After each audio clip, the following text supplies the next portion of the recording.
Hello বন্ধুরা, আমি মোহাম্মদ ইমরানুল হক, সরকারি দলিল সার্ভিস অফিসে কুষ্টিয়া। আমি আজকে আপনাদের সঙ্গে আলোচনা করব একটি দলিলের কয়টা অংশ থাকে এবং সেই অংশগুলো কী কী কাজে ব্যবহার করা হবে।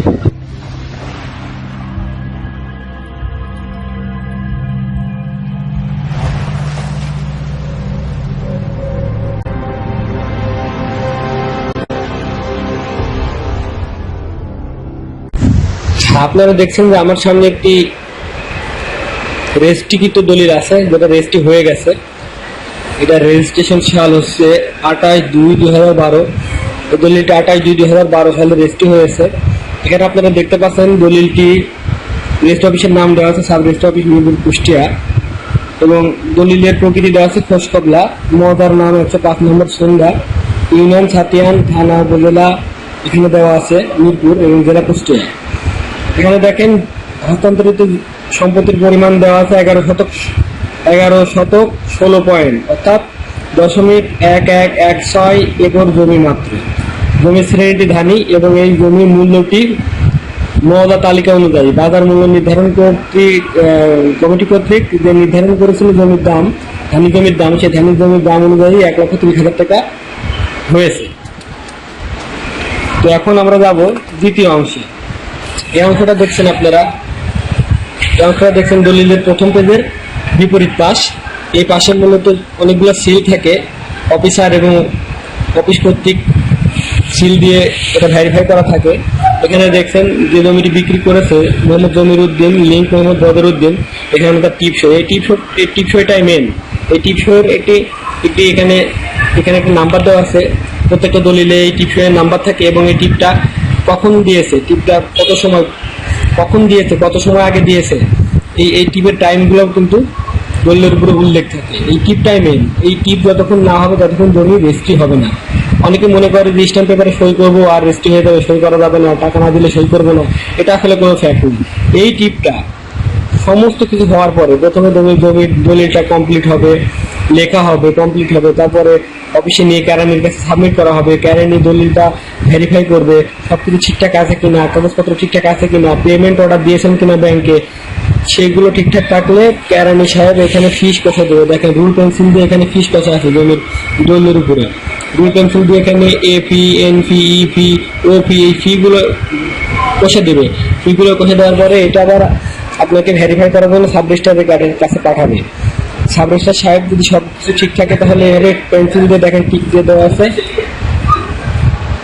পেন্সিল দিয়ে দেখেন টিক দেওয়া আছে। এই সাব রেজিস্ট্রার এগুলো পেন্সিল দিয়ে টিক দিয়ে ভেরিফাই করে দিবে এবং রেজিস্ট্রেশনের জন্য এটা সাবমিট করে দিবে। এখন দেখেন 3 নম্বর কলামে কি আছে। 3 নম্বর কলামে আছে দলিল গ্রহীতা, নাম, ঠিকানা, আদালত, সরকারি বেসরকারি প্রতিষ্ঠানের ক্ষেত্রে ছবি প্রযোজ্য নয়।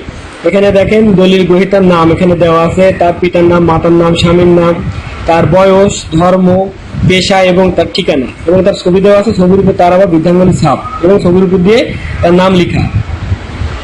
এবং এখানে আরেকটা কথা লেখা আছে, দেখেন আদালত, সরকারি বেসরকারি প্রতিষ্ঠানের ক্ষেত্রে ছবি প্রযোজ্য নয়।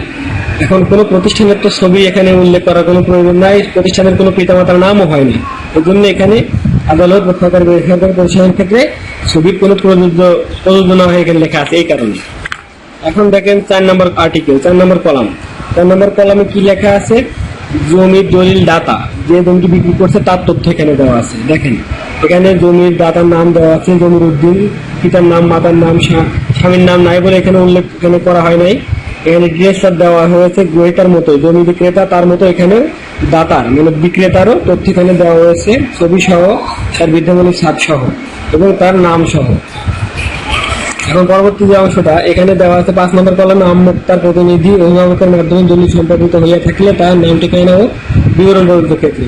এই অংশটি দেওয়া থাকে যদি নাবালক হয়, যে জমি বিক্রি করবে সে যদি নাবালক হয়, সে নাবালকের জমি কিভাবে বিক্রি করবে, তার প্রতিনিধি আমমুক্তার বা অভিভাবক, সেই অভিভাবকের তথ্য এখানে পূরণ করতে হবে। কিভাবে পূরণ করতে হবে, ঠিক এখানে যে তথ্যগুলো দেওয়া আছে তার অভিভাবকের তথ্যগুলো এখানে 5 কলামের এখানে একটু জায়গা করে, এখানে এখানে তার নাম, পিতার নাম, মাতার নাম, ছবি সহ উল্লেখ করে দিতে হবে। এবার এখানে 6 নম্বর কলাম আছে আমমুক্তার বিবরণ প্রযোজ্য ক্ষেত্রে। এখানে দেখেন আমমুক্তার বিবরণ প্রযোজ্য ক্ষেত্রে লেখা আছে। এখন আপনি যে জমিটি বিক্রি করছেন সেটা যদি আপনি কোনো আমোক্তনামা দলিল বলে পেয়ে থাকেন, পাওয়ার পেয়ে থাকেন, সেই পাওয়ার বলে যদি আপনি বিক্রি করে থাকেন তাহলে সেখানে আমোক্তনামার বিবরণটি এখানে উল্লেখ করতে হবে। সেই দলিল নাম্বারটি সহ যে দলিলের মাধ্যমে আপনি ক্ষমতা পেয়েছেন সেই ক্ষমতার সেই বিবরণ সহ এখানে উল্লেখ করতে হবে। যদি না থাকে তাহলে প্রযোজ্য নয় লিখতে হবে। আর 7 নম্বর কলমে হস্তান্তর জমি নিম্নত প্রতি বছরের ধারাবাহিক বিবরণ এখানে উল্লেখ করতে হবে। যথাযথ ক্ষেত্রে ওয়ারিশ বায়া দলিল সমূহের বিস্তারিত বিবরণ এবং হস্তান্তরের উদ্দেশ্যে সম্পত্তির দখল ইজমেন্ট সত্ত্ব হস্তান্তর সম্পর্কিত উল্লেখযোগ্য মন্তব্য যদি থাকে এগুলো এখানে উল্লেখ করতে হবে। দেখেন এখানে লেখা 25 বছরের ধারাবাহিক বিবরণ, মানে 25 বছরের ভিতরে আপনার এই জমিটি কতবার হাত বদল হয়েছে, কার কাছ থেকে কিভাবে কিনেছেন, এই তথ্যগুলো এখানে ইনক্লুড করা থাকে। তো এই জমিটা মূল মালিকই বিক্রি করছে, এই জন্য এখানে কোনো 25 বছরের ধারাবাহিক বিবরণ কিন্তু দেওয়া নাই। এখানে লেখা 1976 RS রেকর্ড হোসেন মন্ডলের নামে প্রচলিত আছে। তার মৃত্যুর পর আমি পিতা ওয়ারিশ সূত্রে বিক্রয় করলাম। আপনি দেখেন এখানে যে দাতা জমি বিক্রেতা মোহাম্মদ জমিরুদ্দিন, তার পিতার নাম হোসেন মন্ডল। এই হোসেন মন্ডলের নিজের নামে এই জমিটি রেকর্ড, এখানে লেখা 1976 সালের রেকর্ড হোসেন মন্ডলের নামে প্রচলিত আছে। তার মৃত্যুর পর আমি পিতা ওয়ারিশ সূত্রে প্রাপ্ত। দেখেন এই হোসেন মন্ডলের মৃত্যুর পরে তার পুত্র মোহাম্মদ জমিরুদ্দিন মন্ডল ওয়ারিশ সূত্রে প্রাপ্ত হয়ে বিক্রি করছে, এই কথাটি এখানে লেখা আছে। আর এটি খারিজের ক্ষেত্রে খুবই গুরুত্বপূর্ণ। জমি খারিজ করতে হলে অবশ্যই এই গর্ভটি, এই বায়া তথ্যটি বা রেফারেন্সটি থাকতে হবে। এটা না থাকলে আপনি জমি খারিজ করতে পারবেন না। আর এই তথ্যটি এখানে ইনক্লুড করা থাকে। আর এখানে আরেকটি জিনিস আপনাদের মনে প্রশ্ন আসতে পারে, RS রেকর্ড কি? RS রেকর্ড হচ্ছে রিভিশনাল সার্ভে। বাংলাদেশের জন্মের পর যে রেকর্ডটি হয়েছিল, মাঠ পর্যায়ে যে সার্ভে করা হয়েছিল, ভূমি ব্যবহার জরিপ করা হয়েছিল, এই ভূমি ব্যবহার জরিপের সময় কার নামে কতটুকু জমি বরাদ্দ হয়েছিল সেটাই RS রেকর্ড বা রিভিশনাল সার্ভে নামে পরিচিত। এই রিভিশনাল সার্ভের মাধ্যমে RS খতিয়ান বা RS পর্চা বা RS রেকর্ডের সৃষ্টি হয়। এখানে উদ্দেশ্য লেখা আছে যে আপনি জমিটি কি উদ্দেশ্যে বিক্রি করছেন। উদ্দেশ্যের ক্ষেত্রে আমার সাংসারিক খরচের জন্য টাকার বিশেষ প্রয়োজন হওয়ায় আমার শত দখলে নির্মিত সম্পত্তি মূল্যের সমাজে টাকা বুঝে পাওয়া গ্রহ থেকে জমি দখলকে বুঝাইয়া দিলাম। তো এই কারণে উনি জমিটি বিক্রি করছেন। এখানে দেখেন 8 নম্বর কলামে কি লেখা আছে, একাধিক গ্রহীতার ক্ষেত্রে অর্জিত জমির হারাহারি মালিকানা বিবরণ যদি থাকে। মনে করেন প্রথমে বানোহান মেসে জমিটি কিনছে, কতটুকু কিনছে 11 শতক 16 পয়েন্ট জমি, এবং বিক্রি করছে কে 9 নম্বর কলামে জমিরুদ্দিন, কতটুকু 11 শতক 16 পয়েন্ট জমি। এখন এখানে যদি আরো গ্রহীতা থাকতো তাহলে 1 আর 2 সিরিয়াল হতো। এখানে 1 হতো, তার নিচে আরেকজনের নাম হতো 2 দিয়ে জমির পরিমাণ এখানে ভাগ হয়ে যেত। 11 শতক 16 পয়েন্ট জমি হয়তো অর্ধেক হয়ে যেত। আর এখানে দলিল দাতা বা বিক্রেতা এখানে জমিরুদ্দিন, এখানে যদি আরো 3 জন থাকতো, মনে করেন এরা 3 ভাই, তাহলে 3 ভাইয়ের এখানে প্রত্যেকটা 3টা ঘর হতো এবং 3 জনের নাম হতো, জমির পরিমাণও এখানে ভাগ হয়ে যেত। চলুন দেখা যাক পরবর্তী পেজে 10 নম্বর কলমে সম্পাদনের তারিখ বাংলা এবং ইংরেজিতে। এই কলমটিতে আপনি 10 ফাল্গুন 1418 সাল লেখা আছে এবং ইংরেজিতে 28/2/2012, এবং কথায় লেখা আছে 28 ফেব্রুয়ারি 2012 সাল। তো এখানে জমি সম্পাদনের দলিলটি সম্পাদনের তারিখ লেখা থাকে। এর নিচে 11 সম্পত্তির তফসিল, 11 কলম সম্পত্তির তফসিল সম্পর্কে বলা হয়েছে। এখানে জেল নম্বর 105 মৌজা হচ্ছে সুন্দা, মৌজার নাম সুন্দা, জেল নম্বর 105, খতিয়ান নম্বর RS, রিভিশনাল সার্ভের যে নাম্বারটা সেটা হচ্ছে 1023, এবং মোট জমি 1 একর 96 শতক, মোট খাজনা 12 টাকা 30 পয়সা। এবং এটা জেলা কুষ্টিয়া, উপজেলা মিরপুর, পৌরসভা না, এটা ইউনিয়নের জমি, সাতান ইউনিয়নের, এবং গ্রাম সুন্দা। ভূমি অফিসের নাম ইউনিয়ন ভূমি অফিস, সাতান ইউনিয়ন ভূমি অফিস, মিরপুর, কুষ্টিয়া। এখানে দাগ নাম্বার অঙ্ক কথায় লিখতে হবে নিচে। তো এখানে দেখেন দাগ নাম্বার দেওয়া আছে 1 RS 3138 দাগে, অর্থাৎ 3138 দাগে ধানি জমি 33 শতক, এবং 2 নম্বর দাগ RS 3139 দাগে 3139 দাগে ধানি জমি 34 শতক, মোট 67 শতকের মধ্যে তিনি বিক্রি করেছেন 11 শতক 16 পয়েন্ট জমি। এখানে দাগ নাম্বার বলতে প্লট নাম্বার, প্রত্যেকটি মৌজায় একটি নির্দিষ্ট খতিয়ান থাকে, সেই খতিয়ানে কতগুলো দাগ থাকে, সেই প্লট থাকে, দাগের প্লট থাকে, সেই প্লট বা দাগের মধ্যে থেকে আবার ধানি বা ভিটায় শ্রেণীতে ভাগ হয় দাগগুলো, সেই দাগগুলো আবার বিক্রি হয় এইভাবে। আরেকটা বিষয় 12 নম্বর কলমে দেখছেন সম্পত্তির 74 বিবরণ লেখা আছে, অর্থাৎ দেশ দাগকে বিক্রি হচ্ছে। দেখেন এই 2টা দাগ বিক্রি হচ্ছে 3138 এবং 3139, এই 2টি দাগের উত্তরে কার জমি এখানে লেখা আছে। দেখেন উত্তরে RS 3140 দাগ এবং 3126 দাগ। তারপরে দেখেন দক্ষিণে লেখা আছে, দক্ষিণ সাইডে লেখা আছে 3145, 3146, 3147। এই দাগের বাইরে যে জমিগুলো আছে তার বিবরণ এখানে দেওয়া হয়, যাতে দাগটা আপনারা চিনতে পারেন, ম্যাপ ধরে দাগটা বুঝতে পারেন যে কোন দাগ। ম্যাপে তো সব দাগ আছে, এই ম্যাপে দাগটা চিনবেন কিভাবে, এখানে সেই তথ্যগুলো ইনক্লুড করতে। পূর্বে আছে RS 3127 দাগ এবং পশ্চিমে আছে RS 3142 দাগ। এই দাগগুলা আপনার দেওয়ার কারণ হচ্ছে আপনি যে দাগটি কিনছেন সেই দাগের বাইরে কার দাগ আছে, কোন জমি আছে, ম্যাপে জমিটা আপনাকে খুব সহজে বের করার জন্য এখানে কিন্তু সম্পত্তির চৌহদ্দি উল্লেখ করা থাকে দলিলে। 13 নম্বর কলামে লেখা আছে কি দেখেন, হস্তান্তরিত সম্পত্তির পরিমাণ অঙ্কে। এখানে অঙ্কে লেখা আছে 1116 পয়েন্ট, অর্থাৎ 0.11116 একর জমি, এবং কথা লেখা আছে 0.11116 একর জমি মাত্র। 14 কলামে কি বলতেছে, হস্তান্তরিত সম্পত্তির মূল্য পরিশোধের বিবরণ যদি থাকে। হ্যাঁ, আমরা যেহেতু মূল্য পরিশোধ করেছি 1,30,000 টাকা, সেটা এখানে উল্লেখ আছে এবং কথাও লিখে দেওয়া আছে 1,30,000 টাকা।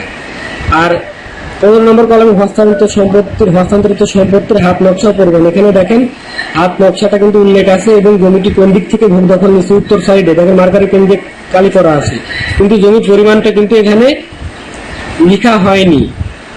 এখানে জমির শুধু হাত নকশায় দেওয়া আছে, কিন্তু ভিতরে কিন্তু কোনো জমির পরিমাণ দেওয়া হয়নি, এটা দেওয়া উচিত ছিল। যাই হোক, 16 নম্বর হচ্ছে কৈফিয়ত দিতে থাকে। যদি কোনো ভুল ত্রুটি হয়ে যায় দলিলটি লিখতে, তাহলে কোন অংশে কিভাবে ভুল হয়েছে সেটা উল্লেখ করে দেওয়ার জন্য এখানে 16 নম্বর কলামটি দলিলে দেওয়া থাকে। এখন হচ্ছে 17 নম্বর কলাম। 17 নম্বর কলামে আছে, দলিল পাঠ করাইয়া আমার উহার মর্ম অবগত হইয়া সম্মত হইয়া স্বাক্ষর করিলাম। এখানে দাতা দলিল পাঠ করিয়া সম্মুক্ত রূপে বুঝতে পেরে দলিল স্বাক্ষর করে। গ্রহীতার, এবার দেখেন গ্রহীতার স্বাক্ষর, এখানে গ্রহীতাও স্বাক্ষর করে, গ্রহীতাও বুঝিয়া মর্ম অবগত হইয়া এখানে স্বাক্ষর করবে। এবং 18 নম্বর কলামে আছে সাক্ষী।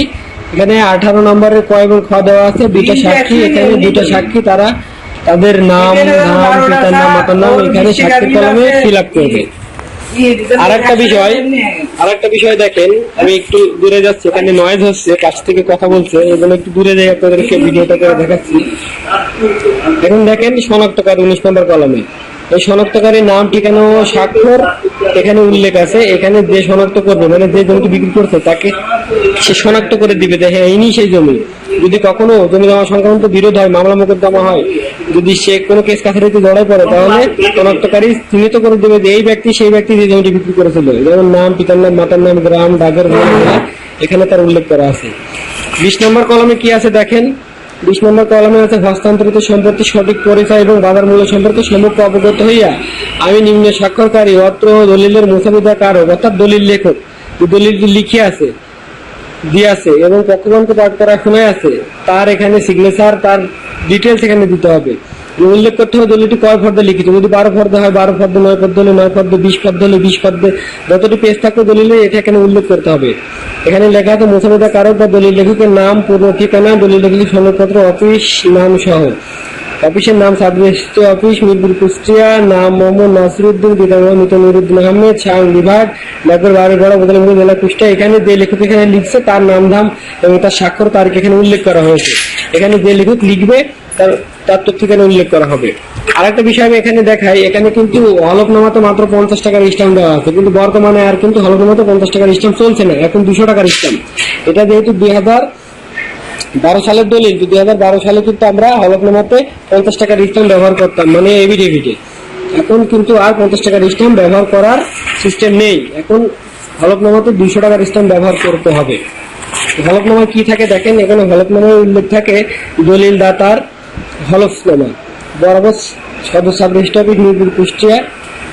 এখানে দাতার নাম ও বয়স মোহাম্মদ জমিরুদ্দিন, বয়স 72, এবং এখানে কিছু একটা হলফকারী সে অঙ্গীকার করে, এখানে সেটা উল্লেখ আছে। এই মর্মে হলফনামা প্রদান করতেছি যে আমি বা আমরা হস্তান্তরাধীন জমির নিরঙ্কুশ মালিক, অন্য কোনো পক্ষের সাথে বায়না চুক্তি স্বাক্ষর করি নাই, অন্য কোথাও বিক্রয় করি নাই বা অন্য কোনো পক্ষের নিকট বন্ধকি রাখি নাই। এই সম্পত্তি সরকারি খাস, অর্পিত বা পরিত্যক্ত সম্পত্তি নয় বা কোনোভাবে সরকারের বর্তায় নাই। আরো হলফ করতেছি যে উপরোক্ত কোনো তথ্য ভুলভাবে লিপিবদ্ধ থাকলে তার জন্য আমি বা আমরা দায়ী হইব, এবং বিভ্রান্তকর তথ্য প্রদান করে থাকিলে প্রয়োজনে নিজ খরচে ভুল শুদ্ধ করিয়া ক্ষতিপূরণ সহ নতুন দলিল প্রস্তুত ও রেজিস্ট্রি করিয়া দিতে বাধ্য থাকিবে। উল্লেখ্য, দলিলে হস্তান্তরিত সম্পত্তির মূল্য কম দেখানো হয় নাই। এখানে দেখেন শনাক্তকারী স্বাক্ষর করেছে, তারিখ দিয়েছে, এখানে হলফকারী স্বাক্ষর করেছে এবং তারিখ দিয়েছে। তো মূলত এখানে এবং 22 নম্বর কলমে সর্বশেষ কলম সাব রেজিস্ট্রারের নাম, পদবি ও স্বাক্ষর, এখানে সাব রেজিস্ট্রার তার সিল দিয়েছে, নাম দিয়েছে, পদবি দিয়েছে এবং স্বাক্ষর করেছে। মূলত একটি দলিলের এতগুলো অংশ থাকে, দলিলটি শেষ, এতগুলো দলিলের অংশ নিয়ে কিন্তু একটি দলিল হয়, সম্পূর্ণ হয়। আপনাদেরকে দেখালাম। তো এই দলিলটি দেখার পরে যদি আপনাদের আরো কোনো প্রশ্ন থাকে, আরো মনে যদি কোনো সংশয় থাকে, অবশ্যই কমেন্টে আমাকে জানাবেন এবং এই ভিডিওটি ভালো লাগলে বন্ধুদের সঙ্গে শেয়ার করবেন, কমেন্টস করবেন এবং লাইক দিবেন এবং সাবস্ক্রাইব করতে যদি ভুলে যান তাহলে এখনই সাবস্ক্রাইব করে নিন।